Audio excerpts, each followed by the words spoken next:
Right, this is an exercise I love doing. Who are the best emerging players? Because there's always that joy, isn't there, of seeing people you hadn't seen before, and you just look at them and say, can they impress you? And that is why the condition I've put for selecting these emerging players is that they shouldn't have been known very much before this IPL started, certainly in the context of the IPL. Some of them were, and that's how they got into the IPL, but IPL 9, no, there was nothing about them there. So the moment you apply that filter, then you take away a few people, but it becomes a more interesting exercise to do. Top of that list is someone who's made his name as an international cricketer, but we didn't know much about him in the IPL. We knew him as a very fine young cricketer for Afghanistan, but Rashid Khan coming into the IPL, fighting for a place in the playing 11 among just four overseas slots. There was Mustafizur, and then he got his chance for the Sunrisers, and he made it his own. Rashid Khan has been fantastic for the Sunrisers and this IPL, so he has to be on that list.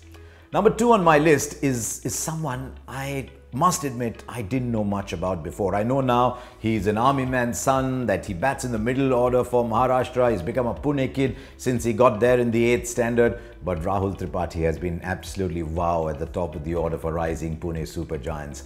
He's been fearless. He's come down the track to the bowlers. He's played the pull shot, and he's got runs against good bowlers as well. I just like the fearlessness of Rahul Tripathi.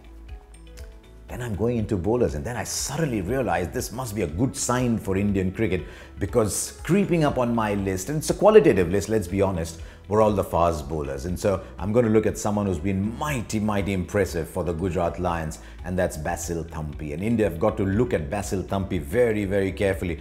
In his first season, he's bowling all the difficult overs for Gujarat Lions. So his numbers won't be great because he's bowling the traditionally expensive overs. But he bowls a very good in-slanting Yorker, gives you the option of bowling the new ball, bowls a slower ball.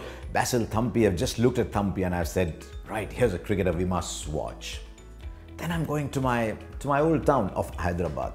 I saw the first couple of overs that Mohammad Siraj bowled, and I thought, oh, he's going to be expensive here because he had this funny slippery action. He certainly had pace, but maybe he was tense. And then the better overs started to come, and I'm doing commentary with people like Chetan Sharma and the others, and they all started to rate Mohammad Siraj. And then as the matches went along, he played his second and third game, and he started to look mighty impressive. And the reason I've picked Mohammad Siraj is because he clocks 140 plus very easily. Now, I'm not a great fan of numbers on the speed guns, but he just hits whatever numbers are the same for everybody, but he just hits those numbers very effortlessly. So there is number 4. I'm struggling a bit with the 5th, to be honest. And in my short list were 3 people, and I'm going to tell you why they didn't make it and why I got the 5th.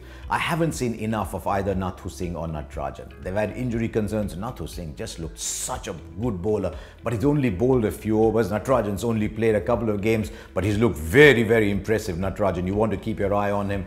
And Rishabh Pant, these are 3 that you must look at, and I allowed Ishan Kishan to slip in because he got runs in the middle order, and then when he was asked to open the batting, he provided the goods as well. I'm hoping that the other 3, I'm hoping that Pant and in particular Natarajan and Nathu Singh still have time in the IPL to come back and make the list when we do a similar exercise at the end of the IPL. So those are my 5. Rashid Khan is the most obvious, but Rahul Tripathi, Ishan Kishan as the batsman, and then the 2 fast bowlers, Mohammad Siraj and, to my mind, the best of them all, Basil Thampi.